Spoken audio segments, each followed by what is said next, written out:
Good morning, children. Stay at home, stay safe and healthy. So, the next topic of this chapter, that is kinetic theory of matter. Alright. If you consider a matter, then the matter consists of molecules, atoms or molecules. Alright.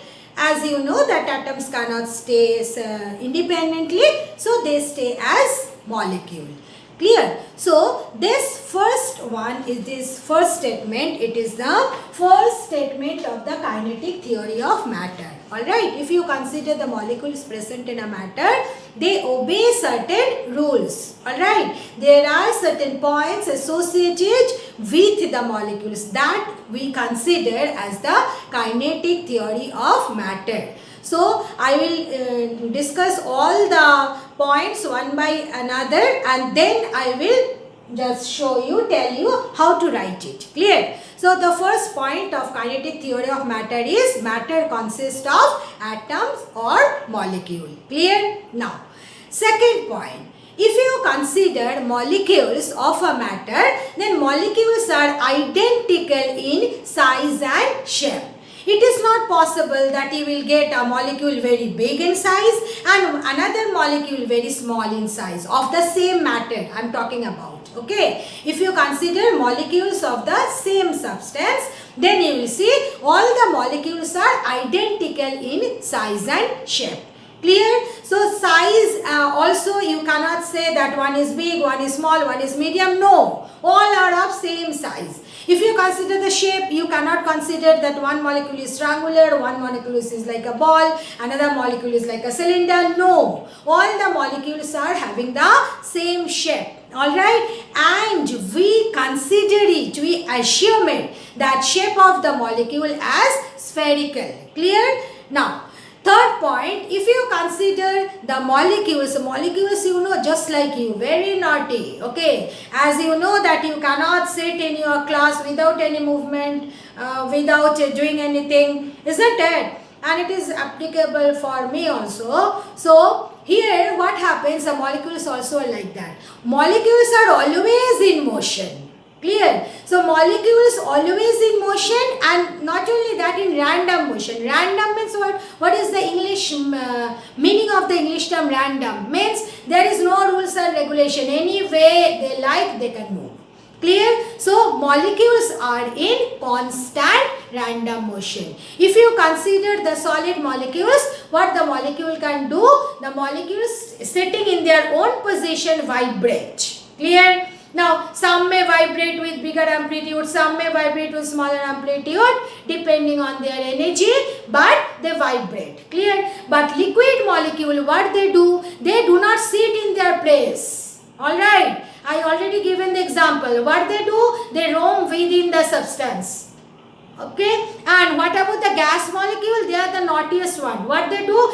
They will get the chance, you open the container, the molecule will go out. Means what? If the classroom door is open, all the students, not all, what will happen? The naughtiest one will just go out of the class. So, like that, gas molecules also, what they do? They will get the chance, they will go out of the container. So, you see molecules, the solid molecules, liquid molecules, gas molecules, always they are in motion and they are moving as they like. That's why it is known as the random motion. So, molecules of a substances are in constant and random motion. So, when a body is in motion, then due to the motion, the body gains some energy. That you studied already in 6th and 7th standard. That is that energy we know is that we name it as kinetic energy. Is that clear?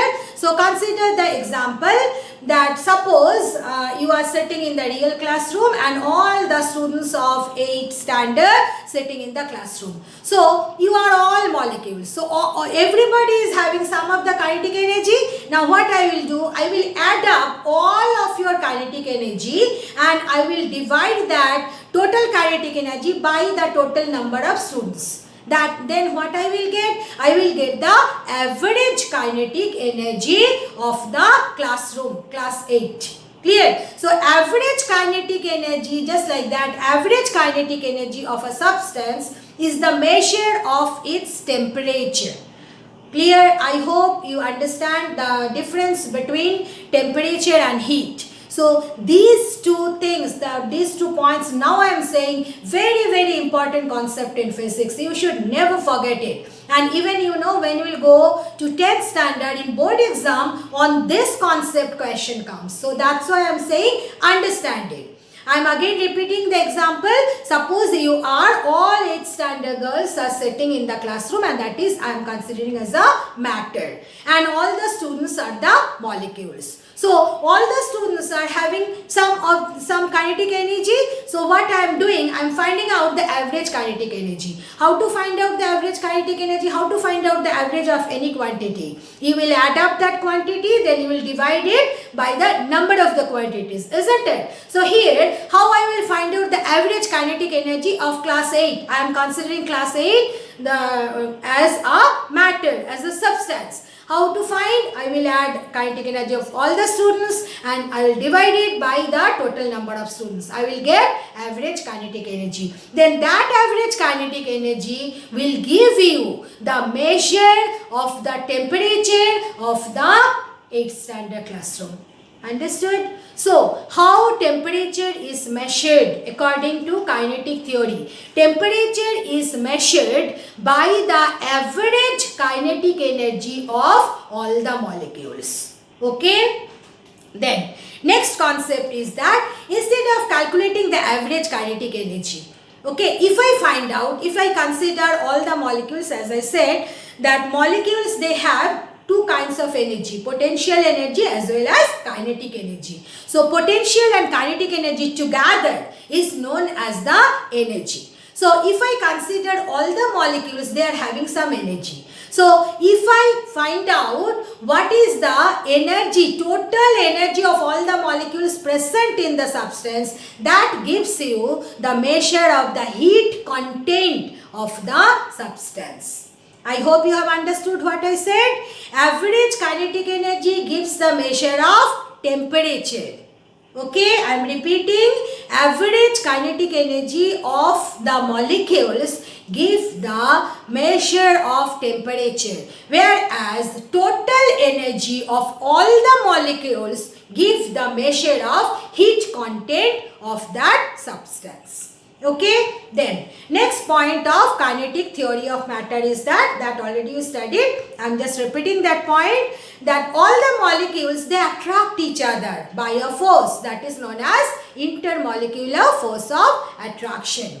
And the last point, that if you consider the molecules, then there is a space, there is a gap between the 2 molecules. That gap is known as the intermolecular space. Okay, so these are all the points of the kinetic theory of matter. So point wise you must note down in the study material notebook.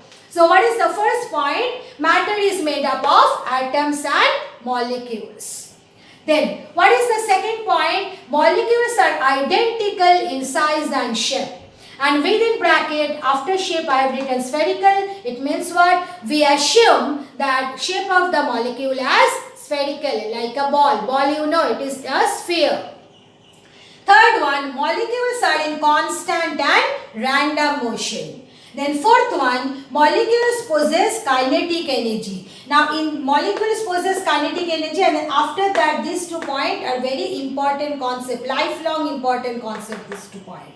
That average kinetic energy of the molecules is the measure of the temperature of the substance, whereas total energy of all the molecules is the measure of the heat content of the substance. Then fifth point, molecules exert intermolecular force of attraction on each other. And what is the sixth point? That molecules are separated by intermolecular space from each other. So all these points you must note down in the study material notebook. Not only that, learn it, remember it, retain it. So if you consider the energy contained in each state of matter. As I said, that solid molecule, they only can vibrate. Okay, so the solid molecule, they cannot leave their position. So solid molecule always possess least amount of energy. So you see, I have written this way. You can write like this, but remember that it means that solid molecules contain least amount of energy. Why least amount of energy? Because they cannot leave their position. Sitting in their own position, they can only vibrate. Okay. Then next one is liquid molecule. Liquid molecule, as I said, they can leave their position, but they are allowed to move within the substance. So you see, the liquid molecule possess energy greater than solid but less than gas. So we say the energy content of liquid molecule is moderate. Okay, next is gas. Gas molecule is the naughtiest one.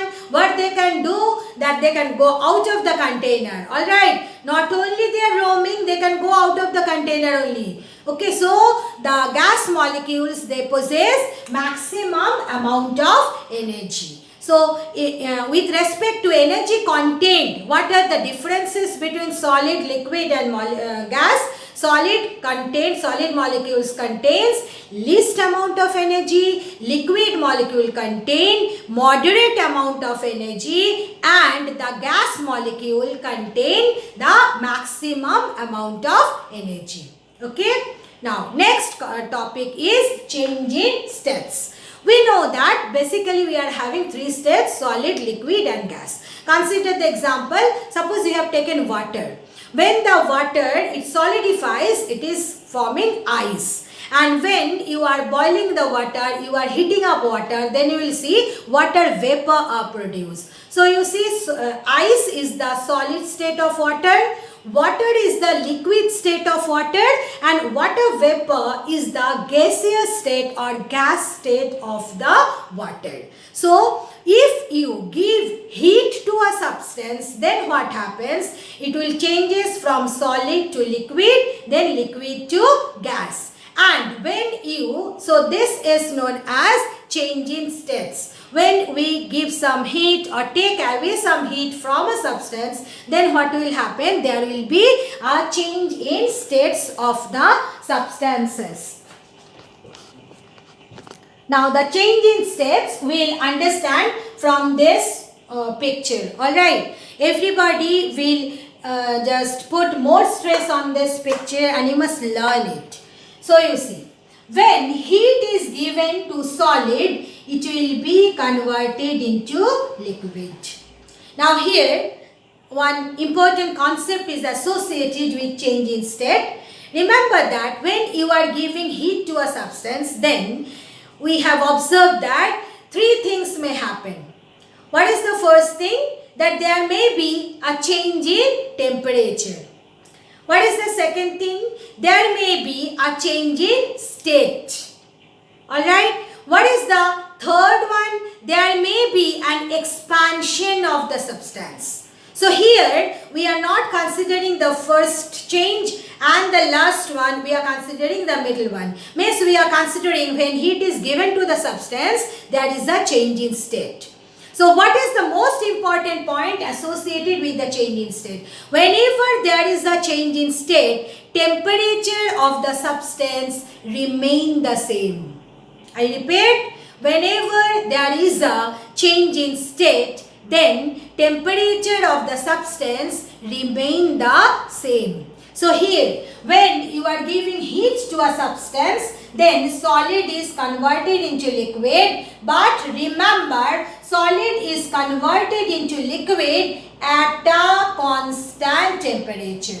Alright? Now, the process by which solid is converted into liquid at a constant temperature is known as melting or fusion.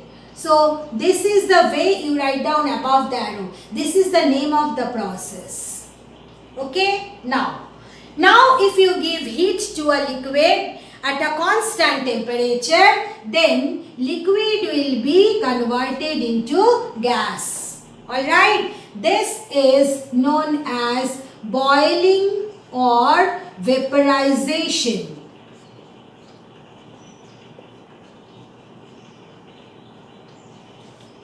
Okay, so you see, when heat is given to solid, it is converted into liquid. What is the name of the process? Melting or fusion. Then again, if you give heat to the liquid, when it will be converted into gas, what is the name of the process? Boiling or vaporization. Clear? Now, there are certain substances which will just skip the intermediate one. Means what they will do, I am writing it here. What they will do means you have taken a solid and you are giving heat to it. Then you will see camphor is the common example, everybody knows. Then what will happen? The solid, it will be converted into gas directly. Solid will be converted into gas directly.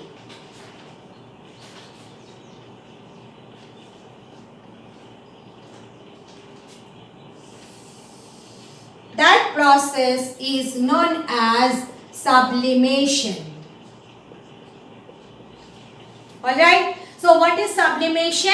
The process by which solid is converted into gas at constant temperature is known as sublimation. So here you see the arrows I have given from left to right. It means that you are giving heat to the substance. Clear? Now, if you do the opposite, means from a gas you are taking away the heat, means heat is released. Then what will happen? Gas will be converted into liquid. That process is known as condensation. Alright, or liquefaction. Condensation or liquefaction. Shall I write? Okay, I am writing. Then, if you take away heat from the liquid, then it will be converted into solid. That is known as solidification.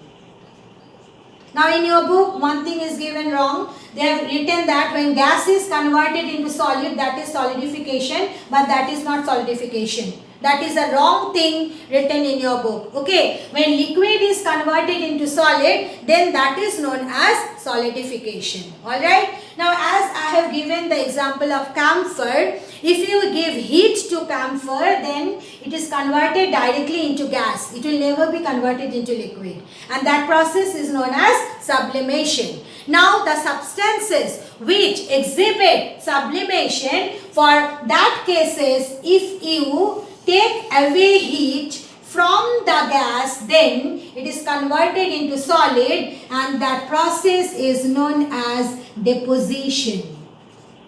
Alright, so this chart everybody should learn.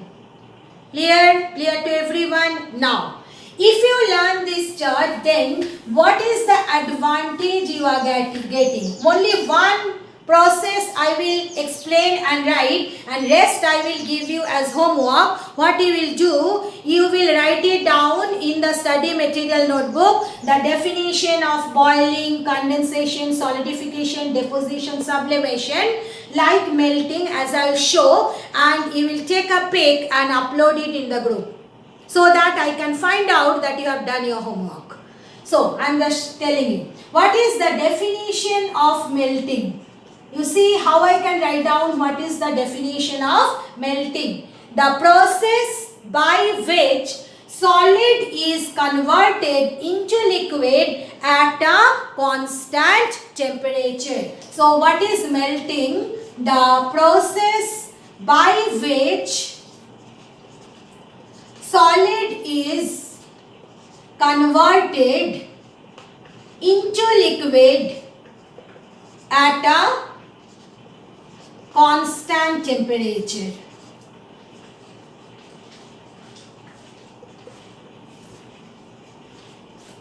Okay, so the process is known as melting. Now, what is melting point? What is melting point? Point does not refer to a point. Point means this constant temperature.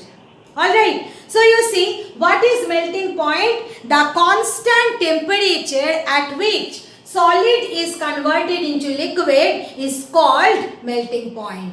So you see how I can write down the definition of melting point. The constant temperature at which solid is converted into liquid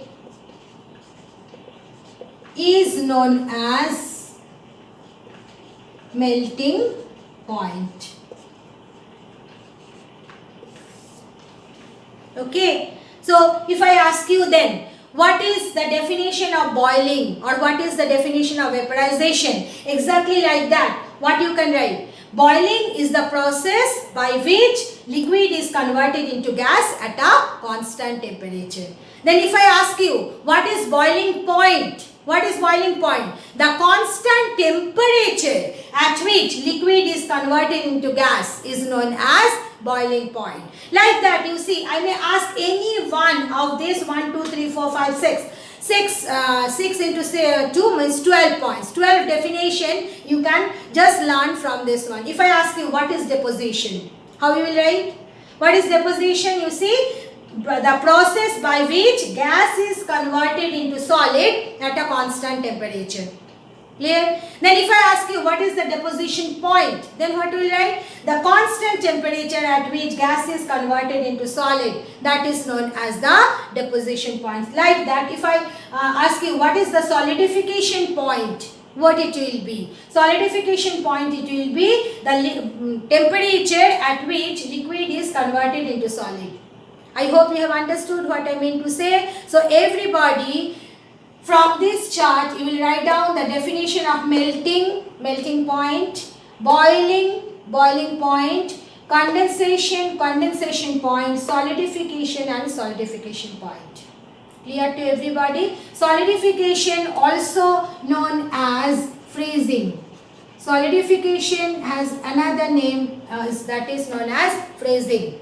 And remember, if you consider any substance which is crystalline by nature, which is having a definite arrangement of molecules, for them the melting point and solidification point is same. Just consider the example of ice and water. Ice melts into water at 0 degrees Celsius when heat is given to ice. Like that, water freezes into ice at 0 degrees Celsius when heat is extracted out of water. Clear to everybody what I mean to say? And another important point is that when you are considering melting and boiling, then remember, during melting and boiling, heat is given to the system. Like that, if you consider condensation and solidification, then what happened? Heat is released by the system. Alright, so that's why if the differences come from this chart, you can write down also the differences between melting and boiling. So how to write down the differences? For every difference, 2 points you can write. How you can write down the 2 points? First point of difference will be the definition. Means if I ask you write down the definition between melting and boiling, then what will be the first point of difference? The definition of both. Okay, melting is the process by which solid is converted into liquid. Boiling is the process by which liquid is converted into gas. Then what will be the second point of difference? Here in this case both are having the same thing, means heat is given to the substances. So second point of difference you can write this way. For melting, the initial state is solid, final state is liquid. For boiling, initial state is liquid, final state is gas. Okay, now if it is asked what is the differences between boiling and condensation, then what you can do? The first point of difference will be their definition. Then second point of difference you can write like this. For boiling, heat is given to the system, and for condensation, heat is released.